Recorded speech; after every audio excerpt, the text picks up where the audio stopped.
Hi, today I'm going to share with you 5 tips to get off that vicious cycle of gaining weight, losing weight, gaining weight, losing weight, and just get to a point where you're happy with your weight, where your body is satisfied and it's not complaining anymore. So the 5 tips are learning about health, learn about nutrition, listening and paying attention to your body because your body will tell you when it doesn't like something. Keeping a journal to avoid making the same mistakes, and that way you can learn what's good for you, what's not, what makes you feel good, what doesn't.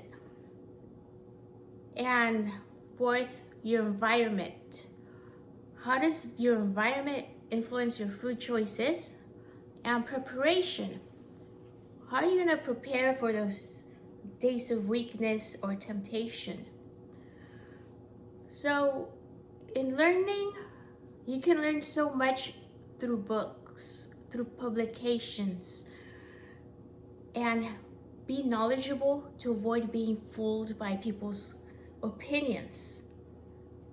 Because a lot of times a person's opinion might work for them, but it's not necessarily gonna work for you.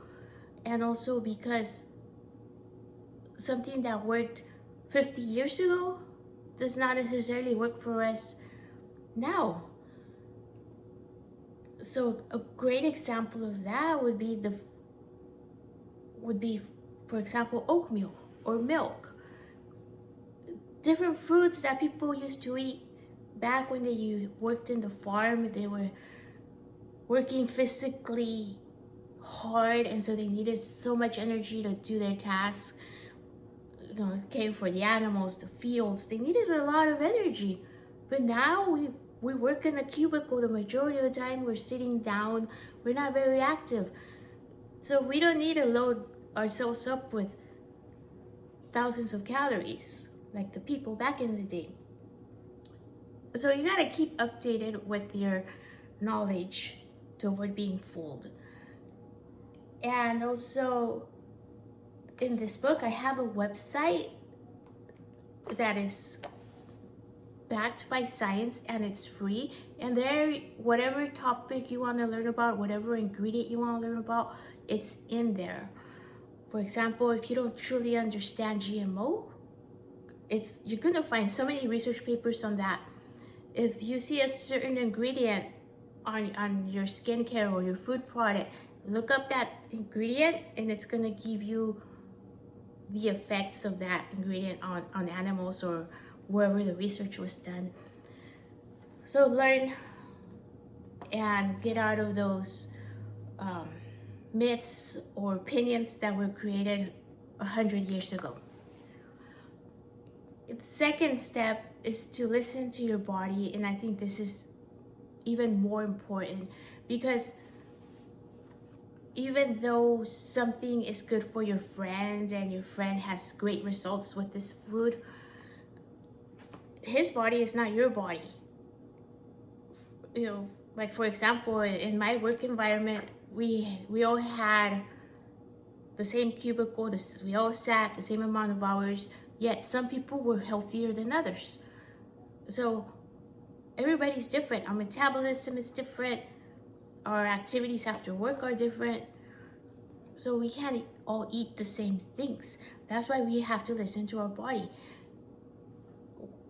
Is your body giving you acne, breakouts, pains, swelling, bloating, nausea?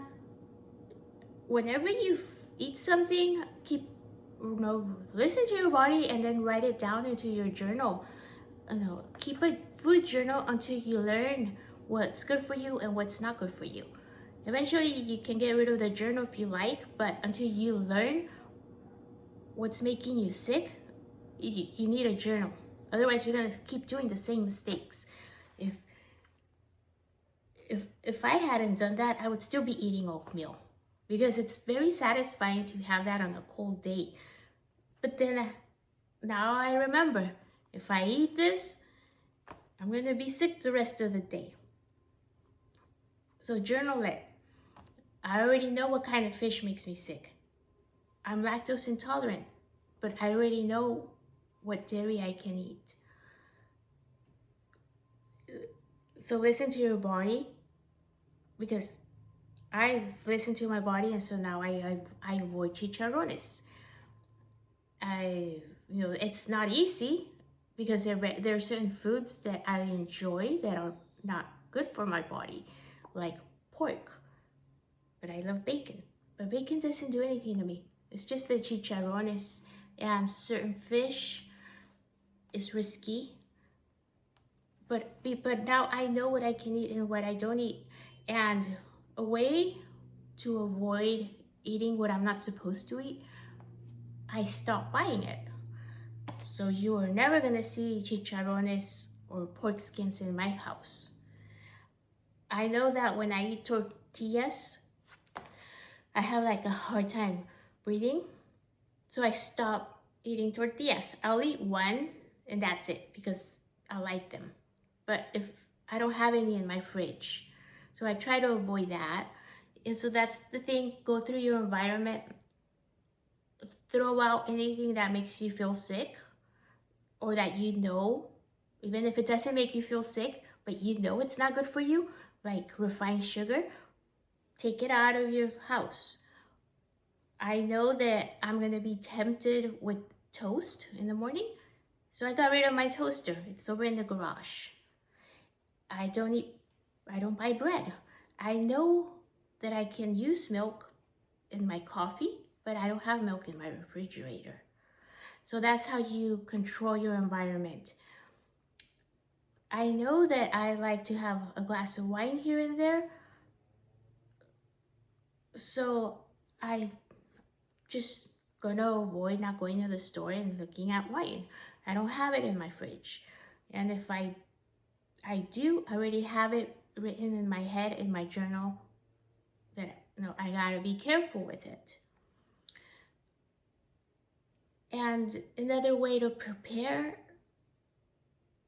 tip is preparation. So how do you prepare? You prepare beforehand, before you get into the situation. So if you know you're gonna go to a party where they're gonna have pizza and beer, well, I suggest eat a salad, eat your normal food, your normal healthy food, eat your carne asada, nopales, your beans, eat that, eat your meal, and that way when you show up, you're not gonna eat 3 or 4 slices of pizza.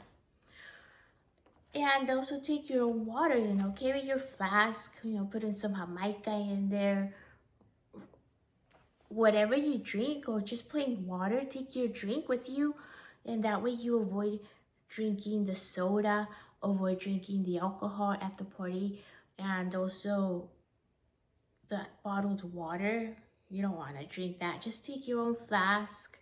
And when the time's for cake, you'll be satisfied, and you'll just have one piece of cake, because like my mom always said, cake is for special occasions. It's special. It's not for an everyday thing.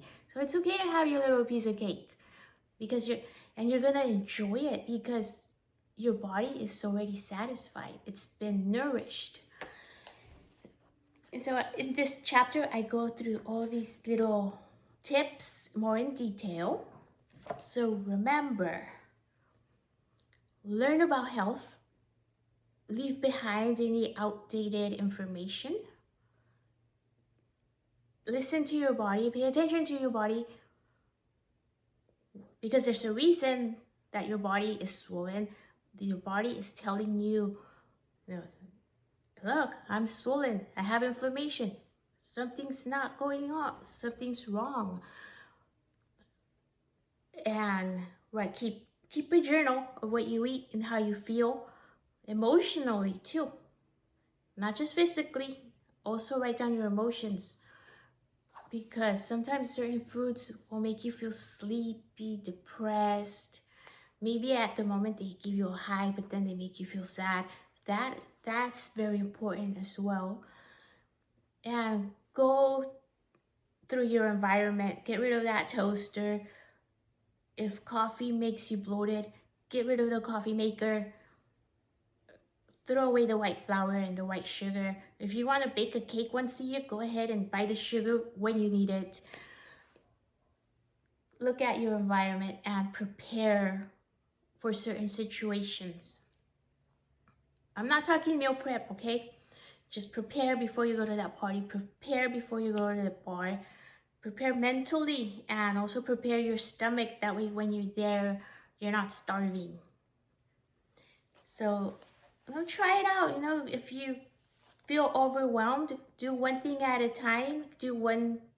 Learn as much as you can during 1 week. Get rid of any doubts. Like, is milk really good for you? If you don't believe me that it's not, then go ahead and do your own research and find out. Get rid of those doubts. Learn, pay attention to your body, pay attention to your emotions and how food is affecting you. Journal all these analysis of what you feel, and clean your environment and prepare mentally and physically before the temptation arises. Hope